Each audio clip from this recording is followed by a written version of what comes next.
ازيكم يا حبايبي؟ يا رب تكونوا بخير. فيديو النهاردة ان شاء الله جمعت لكم فيه كل الوصفات اللي انا عملتها في القناة واللي استخدمت فيها اللحمة المفرومة. هتشوفوا معايا النهاردة كفتة الحاتي وكفتة داود باشا والجلاش باللحمة المفرومة. اتمنى ان الفيديو النهاردة ينال اعجابكم وتستفيدوا ان شاء الله منه. يا ريت كل اللي بيتفرج عليا يضغط لايك علشان يرفع المشاهدات، واللي لسه ما اشتركش في قناتي يشترك في القناة. اول حاجة هبدأ بيها هعمل سلطة الحاتي، ودلوقتي هنشوف المقادير. عندنا خيار وطماطم وفلفل اخضر وبصل احمر، ونراعي ان الطماطم نقطعها مكعبات كبيرة وباقي الخضار نقطعها شرايح رفيعة. انا قطعت الخضار بنفس الشكل والحجم اللي بيعملوه في المطاعم بتاعة الكباب والكفتة. عندنا بقدونس مفروم ومجموعة من التوابل. هنستخدم ملح، فلفل اسود، كمون مطحون، وكزبرة ناشفة، وشطة، وبابريكا، وفص ثوم مفروم. هستخدم طماطم مبشورة هتدي طعم ولون حلو جدا لمية السلطة. هستخدم كمان خل وعصير ليمون. ولو عايزين تستخدموا فلفل حامي ممكن تقطعوه مكعبات صغيرة وتضيفوه للسلطة. ودلوقتي هنشوف الطريقة مع بعض. اول حاجة هنعملها هنجيب البصل ونتبله. هنضيف كل البهارات اللي قلنا عليها، وهنضيف الخل وعصير الليمون والطماطم المبشورة، وندعك البصل كويس بالحاجات اللي قلتلكوا عليها. الخطوة دي مهمة جدا وبتخلي السلطة طعمها مميز وحلوة قوي.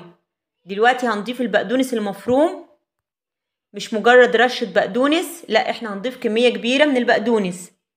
ودلوقتي هنضيف باقي الخضار، طماطم والخيار والفلفل. هنقلب الخضار كويس جدا، عاوزينها تاخد من التتبيلة بتاعة البصل. وزي ما انتوا شايفين السلطة الوانها حلوة جدا. في حاجة اختياري، ممكن لو عايزين تستخدموا السلطة زي ما هي مفيش مشكلة، لكن لو عايزين مية سلطة هتضيفوا مية، بس لازم المية تكون ساقعة. انا ضفت كوباية وكمان ضفت كوباية تانية. وهنقلب كويس السلطة، وبعدين هنحطها في التلاجة لغاية ما نسوي الكفتة. ودلوقتي هنشوف مقادير الكفتة. عندنا حوالي كيلو لحمة مفرومة. عندي كمان 100 جرام من اللية او اي دهن عندكم، يفضل طبعا لو عندكم دهن ضاني هيبقى الطعم احلى بكتير. هتحطوا قطعة اللية او الدهن في الفريزر لغاية ما تتجمد علشان تقدروا تبشروها بالمبشرة، هتطلع بالشكل اللي انتوا شايفينه. عندنا كمان 2 بصلة كبيرة مبشورة، مش هصفيها من المية بتاعتها، انا هستخدمها زي ما هي. عندنا مجموعة من التوابل، ملح، فلفل اسود، بابريكا، رشة جوز الطيب. عندنا كمان حوالي نص كوباية من البرغل. انا جبت البرغل نقيته وغسلته كويس لغاية ما نشف، وبعدين طحنته بالمطحنة، ده هيديني نتيجة افضل. البرغل ممكن تجيبيه عادي من عند اي عطار، لو مش عندك ممكن تستخدمه بقسماط مطحون، لكن انا نوع الكفتة اللي هعمله النهاردة هو كفتة البرغل. هيخلي كمية الكفتة اللي انت بتعمليها اكتر، وكمان هيخليها متماسكة. ودلوقتي هنشوف اول خطوة علشان نعمل الكفتة. هنجيب البصل المبشور وهنضيف عليه الملح والفلفل الاسود وجوز الطيب والبابريكا، وهنقلب البصل كويس زي ما انتوا شايفين لونه بدأ يغير. ودلوقتي هنضيف اللية او الدهنة اللي عندكم. هنوزع الدهنة او اللية كويس، وبعدين هنضيف البرغل المطحون وهنقلبه. عاوزين البرغل ياخد من طعم البصل والتوابل اللي حطيناها، وكمان هياخد من طعم اللية، فيبقى البرغل طعمه حلو جدا ومش هيبقى باين خالص في الكفتة. هنسيب الخليط اللي احنا عملناه لمدة ساعتين. عايزين البرغل يشرب من مية البصل ويبقى طري. وده الخليط بعد ساعتين زي ما انتوا شايفين، الخليط ناعم وطري في ايدي وبتشكل زي العجينة. دلوقتي هجيب الخليط اللي انا عملته وهضيفه على اللحمة المفرومة، وهبدأ أعجن بإيدي لغاية ما خليط البرغل والبصل يتجانس تماما مع اللحمة وما يبقاش باين خالص. خطوة العجن يا جماعة خطوة مهمة جدا، وهي اللي بتأثر على النتيجة النهائية واحنا بنشكل الكفتة. في حاجة كمان مهمة لازم نضيفها، لازم نضيف معلقة من البيكنج باودر، دي اللي هتخلي الكفتة هشة وتطلع معانا مش مكتومة. هنواصل عملية العجن، ممكن نقعد كده نعجن لمدة 5 دقايق كاملة. لازم تحسوا ان خلاص مفيش اي اثر للبصل او البرغل اللي حطيناه. كمان في حاجة تانية، هتقعدوا تعجنوا لغاية ما تشوفوا الأنسجة بتاعت اللحمة، تحسوا ان اللحمة كده بتتكون فيها أنسجة او زي ما بيقولوا عليها مفتلة، زي ما انتوا شايفين شكلها اتغير تماما. دلوقتي خلاص هحطها في التلاجة تشمع لمدة ساعة. ودلوقتي هقول لكم هنسويها ازاي. هنجيب الشبكة بتاعت الفرن وهنحط الصاج او الصينية اللي بتبقى في الفرن، هغطيها بورق فويل علشان الدهون والحاجات اللي هتنزل من الكفتة. الطريقة دي افضل من انكم تعملوها في صينية، لان لو سويتوا الكفتة في الصينية يا جماعة الدهون هتلزق في الكفتة ومش هتقدروا تتخلصوا منها. دلوقتي خلاص طلعنا الكفتة من التلاجة وهنبتدي نشكلها. ممكن تصبعوا الكفتة على اي حاجة عندكم، ممكن تستخدموا السيخ بتاع فرن البوتاجاز، او لو عندكم عواد خشب، او تستخدموا المعلقة، ودي اسهل طريقة انا حبيت اوريها لكم. قبل ما تصبعوا الكفتة لازم تبلوا ايديكم كويس بالمية والزيت اللي انا وريتها لكم، وممكن كمان تبلوا ايديكم بعصير البصل او عصير الطماطم. شكلنا الكفتة زي ما انتوا شفتوا لغاية ما خلصنا الكمية. حجم الكفتة دي حاجة ترجع لكم، ممكن تعملوها رفيعة، ممكن تعملوها اطول من كده كمان، ده حاجة حسب اختياركم. الناس اللي بتشتكي ان الكفتة بتقع منها من على السيخ او تفك منها، زي ما انتوا شايفين قد ايه هي متماسكة علشان المقادير بتاعتنا مظبوطة. ممكن لو عايزين تعملوا شكل جمالي في الكفتة هتجيبوا السكينة وتضغطوا ضغطة خفيفة علشان تدينا الخطوط بتاعت الشوي. بالنسبة لعملية التسوية، انا هحط الكفتة اللي انا عملتها في الفرن وهولع الشواية وهتابعها في عملية التسوية. اول ما الجنب يحمر انا هقلبها على طول على الجنب التاني. وتخلوا بالكم يا جماعة ان الكفتة ما تحرقش منكم، وكمان ما نسيبهاش فترة طويلة علشان ده هيخلي الكفتة تنشف معاكم. وزي ما انتوا شايفين كمية الدهون اللي طلعت من الكفتة، علشان كده قلتلكوا انكم تسووها على الشبكة بالطريقة دي افضل طريقة. ودلوقتي فرشنا طبقة من البقدونس وهبتدي احط عليها الكفتة، وزي ما انتوا شايفين اللمعة اللي في الكفتة ولونها ما شاء الله حاجة روعة. ياريت اللي لسه ما عملش لايك للفيديو علشان المنظر الحلو اللي احنا شايفينه يعملي لايك دلوقتي. الكفتة المشوية بعملها بأكتر من طريقة، النهاردة عملتها معاكم بكفتة البرغل، ان شاء الله المرات الجاية هعملها معاكم بطرق تانية. ريحتها حلوة قوي، لكن انا عشان اخليكم ما تفرقوهاش عن كفتة المطاعم هنجيب فحمة وهنحط حب زيت على الفحمة اللي احنا ولعناها وهنغطيها بسرعة علشان الكفتة تاخد معانا طعم الشوي. هنسيبها شوية، ودلوقتي هقول لكم هنقدم الكفتة جنب ايه. عملنا جنبها سلطة الطحينة، وانا هسيب لكم اللينك بتاع فيديو الطحينة اللي عملتها مع الفراخ المشوية، هسيب لكم اللينك في صندوق الوصف. ودي سلطة الحاتي بعد ما طلعناها من التلاجة، زي ما انتوا شايفين المية بتاعت السلطة لونها حلو قوي. لو عملتوا السلطة بالطريقة اللي قلتلكوا عليها هتطلع معاكوا احلى من اي مطعم. ودي الكفتة بعد ما اخدت ريحة الشوي من الفحمة اللي حطيناها. هوريكوا واحدة نقطعها مع بعض عشان تشوفوا قد ايه طرية ومتماسكة في نفس الوقت. ما شاء الله يا جماعة تجنن. دي كانت وصفة النهاردة، الكفتة المشوية بالبرغل، عملنا معاها سلطة الطحينة، وكمان عملنا سلطة الحاتي، وعملنا مية السلطة الجميلة اللي بتبقى في مطاعم الكباب والكفتة، وإن شاء الله تطلع معاكم أحلى بكتير. نعمل مع بعض النهاردة الجلاش باللحمة المفرومة. ودلوقتي هنشوف المقادير.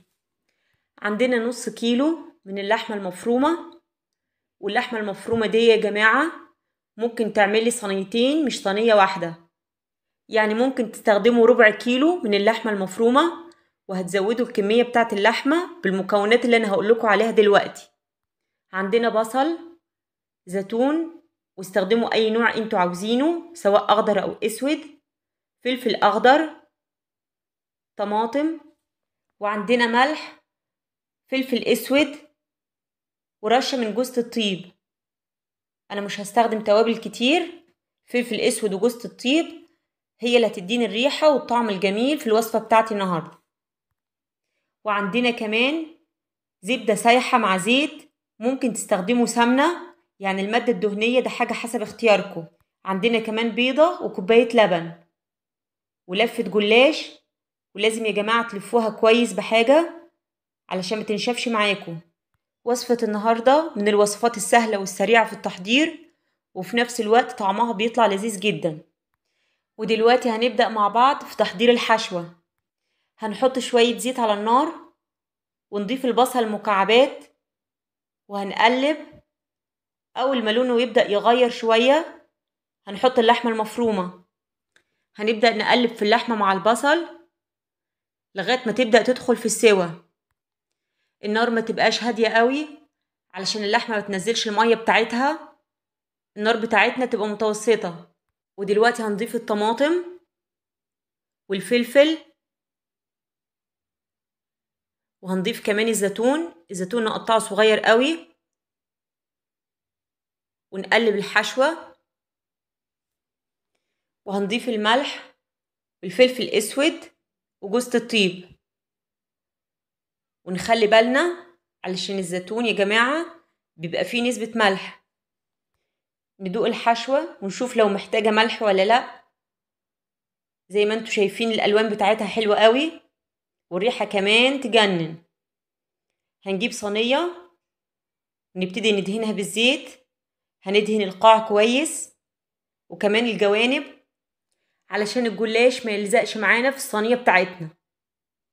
هنحط أول طبقة، وأنا دايما بحط ورقتين جلاش وبعدين بدهن المادة الدهنية. حط كمان ورقتين وندهن بالزيت والزبدة. الزبدة طبعا بتخلي الريحة مميزة جدا، علشان كده أنا بحب أضيفها. أنا هرص نص كمية الجلاش اللي معايا، ورقتين ورقتين، قبل ما ابتدي أضيف الحشوة. آخر ورقتين أنا مش هدهن بالزبدة أو الزيت علشان الحشوة فيها زيت أصلا أنا حطيته مع البصل، وكمان اللحمة نزلت دهون كتير. دلوقتي هنضيف الحشوة بتاعتنا، ما شاء الله ريحتها حلوة قوي. نوزع اللحمة على الجلاش، مش عاوزين يبقى فيه حتة فاضية وحتة تانية يبقى فيها لحمة كتير. نحاول نوزعها على قد ما نقدر بالتساوي. عاوزين كل قطعة يبقى فيها الحشوة بتاعتها مظبوطة. ودي كمية اللحمة اللي اتبقت دي ممكن تعمل لي صينية تانية زي اللي أنا عملتها دلوقتي. أنا هحطها في كيس وهشيلها في الفريزر وهتبقى جاهزة معايا لما أعمل لهم صينية جلاش تانية. ودلوقتي هرص طبقات الجلاش الباقية بنفس الطريقة اللي فاتت، ورقتين ورقتين، وبين كل ورقتين هحط الزبدة والزيت. ولو حاجة اتقطعت معايا وانا بشتغل مفيش مشكلة، احاول اظبطها عادي. في حاجة مهمة عاوزة اقولها، الطبقة الاخيرة اللي انا حطيتها من الجلاش مش عاوزة احط لها اي مادة دهنية علشان يبقى فيه سهولة في التقطيع. لو حطينا الزيت والزبدة او السمنة وانا بقطع كده واحط ايدي، الطبقة اللي من فوق هتلزق في ايدي وهيبقى فيه صعوبة وانا بقطع. لكن كده الموضوع سهل عليا، بقطع بسهولة. لو عاوزين القطع تطلع متساوية ومظبوطة معاكم، تبدأوا في نص الصينية، يعني تقطعوا بالسكين في النص الأول وبعدين تظبطوا القطع. وصفة النهاردة حلوة جدا لو واحدة بتشتغل وعايزة تنجز وتعمل حاجة سريعة. كمان لو حد ضيوف جات لكم فجأة وعايزين تعملوا حاجة بسرعة، كمان هيبقى طعمها لذيذ، وخاصة لو انتم مجهزين الحشوة زي ما انا قلت لكم شايلينها في الفريزر، مش هتاخد معاكم وقت خالص وتجهزوها بسرعة.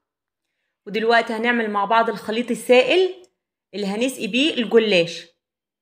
هنضرب البيضة كويس، وهنضيف كوباية اللبن، وهنضيف الملح والفلفل الاسود، وهنقلب الخليط كويس علشان ما يبقاش فيه اي تكتلات من البيض. ودلوقتي نبدأ نسقي، هنسقي شوية شوية وفي كل مكان، مش عاوزين حتة تبقى ناشفة. ممكن نمسك الصينية بايدينا ونحاول كده نحركها كويس في كل الجوانب علشان نتأكد ان الخليط اتوزع في كل مكان. الفرن بتاعنا احنا مسخنينه كويس، واول ما نتأكد ان طبقات الجلاش خلاص امتصت كل الخليط السائل هنبتدي ندخل الصينية بتاعتنا الفرن، وهنتابع الصينية في التسوية. وده شكلها اول ما نلاقي الحواف خلاص احمرت بس الوش اللي من فوق لسه محمرش، هنبتدي نجيب فرشة وهندهن الوش كويس بخليط الزبدة والزيت. خلي بالكو انا عملت الخطوة دي علشان انا مدهنتش الطبقة الاخيرة من البداية وانا بقطع الصينية، فده الوقت المناسب بالنسبة لي ان ادهنها علشان تاخد الوش المحمر اللي انا بحبه. هندخلها الفرن ومش هتاخد دقايق وهتطلع بالشكل الجميل اللي انتوا شايفينه. الوش محمر وجميل، والريحة يا جماعة الله اكبر جميلة جدا. ودلوقتي عاوزين نقطع الصينية بتاعتنا، احنا قطعناها قبل كده قبل ما تستوي. هنمشي على الخطوط اللي احنا عملناها قبل كده زي ما انتوا شايفين، في خطوط رأسية وخطوط أفقية هنمشي عليها بالشكل ده. خلاص خلصنا تقطيع الصينية.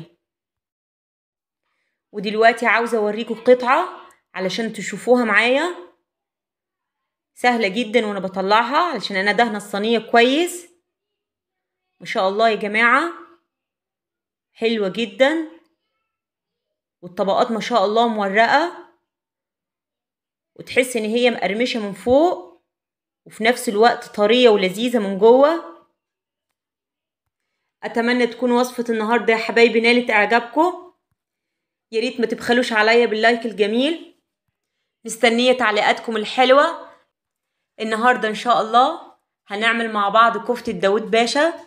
كفتة طعمها لذيذ قوي والطريقة سهلة وسريعة. خليكم معايا لاخر الفيديو علشان نشوف مع بعض الطريقة. عندنا نص كيلو من اللحمة المفرومة، عندنا كمان بصلة كبيرة مبشورة، وهستخدم مجموعة من التوابل اللي هتدي الكفتة بتاعتنا طعم مميز. عندنا فلفل اسود، رشة جوز الطيب، رشة قرفة، وملح، وهستخدم توم مفروم. هنستخدم بقسماط مطحون، وده اللي هيدي الكفتة التماسك وهيخلينا نشكلها براحتنا. ودلوقتي هنشوف مع بعض الطريقة. هنضيف البصل المبشور للحمة المفرومة، وهنضيف كمان الملح، فلفل اسود، ورشة جوز الطيب، ورشة القرفة، والثوم المفروم. وهنقلب كل المقادير اللي انا قلتها مع بعض كويس. عاوزة اللحمة تاخد من طعم التوابل ومن طعم البصل، هعجنها كويس. لو حاولنا نشكلها وهي في الحالة دي هتبقى طرية جدا في ايدي وهتتعبني معاها، علشان كده بضيف البقسماط المطحون علشان يخليها متماسكة. البقسماط هنضيفه شوية شوية، وكل ما هضيف حبة بقسماط هعجن الكفتة كويس علشان مش عاوزة اي تكتلات من البقسماط في الكفتة. هستمر في عجن الكفتة لغاية ما اخلص كل كمية البقسماط المطحون. بعد ما نعجن الكفتة كويس هنحطها في التلاجة فترة علشان تتماسك وتبقى سهلة في التشكيل. وصفة النهاردة من الوصفات السهلة واللذيذة اللي هتعجبكم قوي. ودلوقتي هناخد الكفتة وهنحطها في التلاجة ونسيبها فترة لغاية ما تتماسك. بعد ما طلعناها من التلاجة هنبدأ نشكلها على هيئة كور صغيرة. الكور ما تكونش صغيرة قوي ولا كبيرة قوي، ونحاول على قد ما نقدر نخلي حجم الكرات يبقى متساوي. هستمر في التشكيل وهوريكم الكمية كلها بعد ما اخلصها. خلاص كده قربت اخلص كل الكمية اللي عندي، نص كيلو، طلع كمية كويسة. الكفتة دي مناسبة جدا لو في عزومات، ممكن تعملوا كمية كبيرة، بيبقى شكلها وطعمها حلو قوي على السفرة. ودلوقتي نيجي لعملية التسوية. معظم الناس يا جماعة بتحمر الكفتة في الزيت على البوتاجاز من فوق، بس انا جربت الطريقة دي اكتر من مرة، لقيت ان الكفتة وانا بقلبها علشان تتحمر طبعا من كل الجهات بتتكسر مني، واحيانا كتيرة بتلزق في الطاسة او الحاجة اللي انا بسوي فيها. في طريقة ممتازة انا جربتها اكتر من مرة في التسوية، هقول لكم عليها دلوقتي. هنجيب حاجة وندهنها بالزيت كويس، اي صينية موجودة عندكم، وبعد ما ندهنها بالزيت هنرص الكفتة وهندخل الصينية بتاعتنا في الفرن، وهشغل الشواية وهنتابع الكفتة في التسوية. بمجرد ما الوش اللي فوق يحمر هطلعها واوريها لكم.